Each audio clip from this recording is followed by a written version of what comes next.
वक्रतुंड महाकाय सूर्यकोटि समप्रभ निर्विघ्नं कुरु मे देव सर्वकार्येषु सर्वदा। गौरी पुत्र गणेश भगवान की जय। श्री शिवाय नमस्तुभ्यम।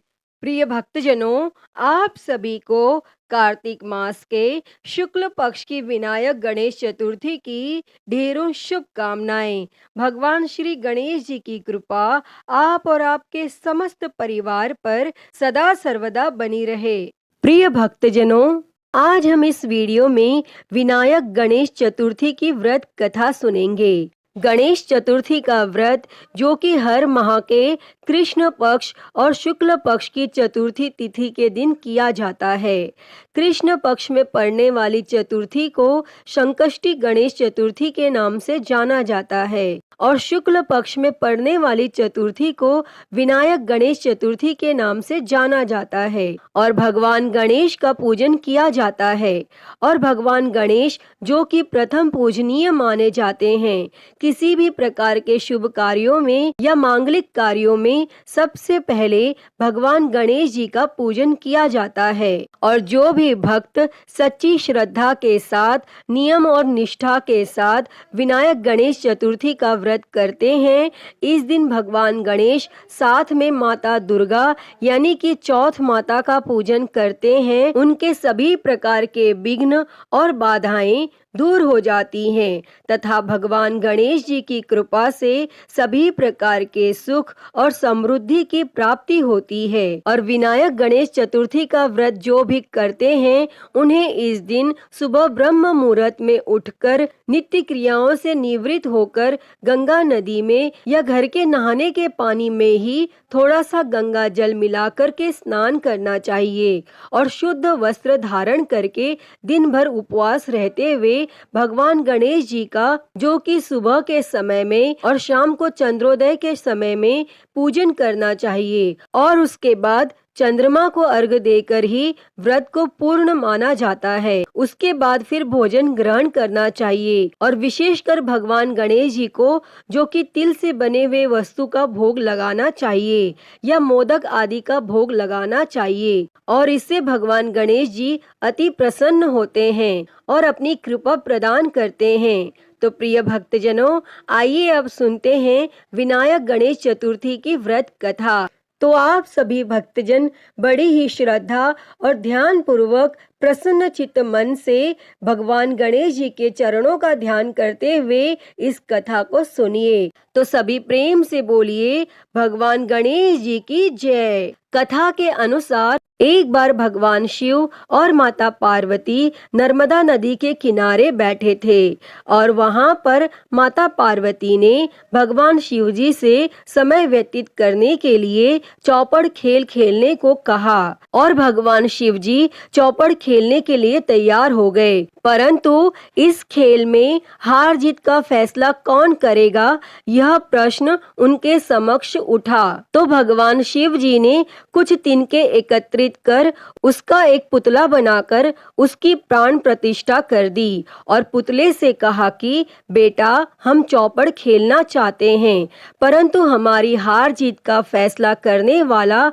कोई नहीं है, इसीलिए तुम बताना कि हम दोनों में से कौन हारा और कौन जीता। और फिर इसके बाद भगवान शिव जी और माता पार्वती का चौपड़ का खेल आरंभ हो गया और यह खेल करीब 3 बार खेला गया और संयोग से तीनों बार माता पार्वती ही जीत गई और खेल समाप्त होने के बाद बालक से हार जीत का फैसला करने के लिए कहा गया। तो उस बालक ने भगवान शिव जी को ही विजय बताया और यह सुनकर माता पार्वती अत्यंत क्रोधित हो गईं और क्रोध में उन्होंने बालक को लंगड़ा होने का और कीचड़ में पड़े रहने का श्राप दे डाला। तब बालक ने माता पार्वती से माफी मांग ली और कहा कि हे माता, ये मुझसे अज्ञानतावश ऐसा हो गया है, मैंने किसी द्वेष भाव में ऐसा नहीं किया। और बालक द्वारा द्वारा क्षमा याचना मांगने पर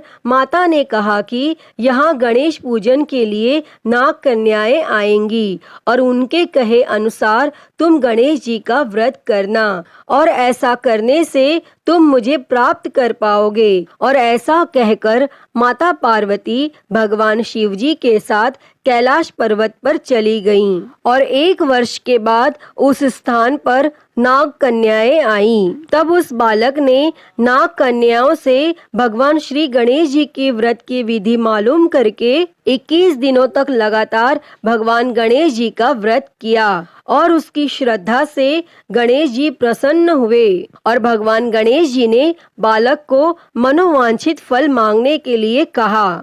तब उस पर बालक ने कहा कि हे विनायक, हे विघ्नहर्ता गणेश जी, मुझ में इतनी शक्ति दीजिए कि मैं अपने पैरों पर चलकर कैलाश पर्वत पर पहुंच सकूं। और भगवान गणेश यह देखकर प्रसन्न हुए और उन्होंने बालक को वरदान देकर वहां से अंतर ध्यान हो गए। और इसके बाद वह बालक कैलाश पर्वत पर पहुंच गया और कैलाश पर्वत पर पहुंचने की कथा उसने भगवान शिव जी को सुनाई। और चौपड़ खेल वाले दिन से ही माता पार्वती जी भगवान शिव जी से विमुख हो गई थी।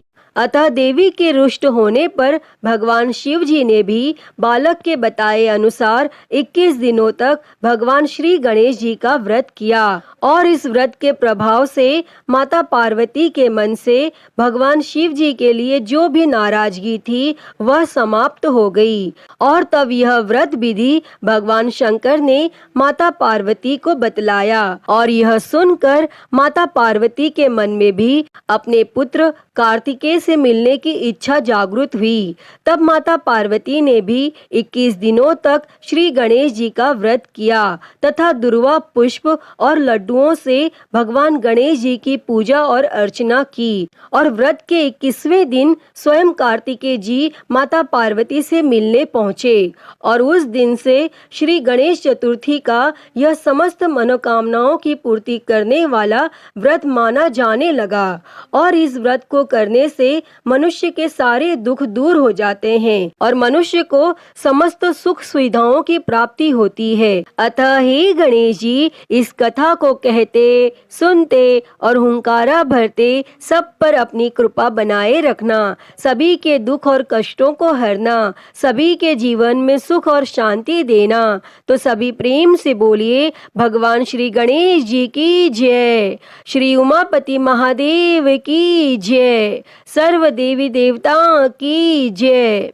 प्रिय भक्तजनों, आइए अब सुनते हैं गणेश जी की एक और कहानी।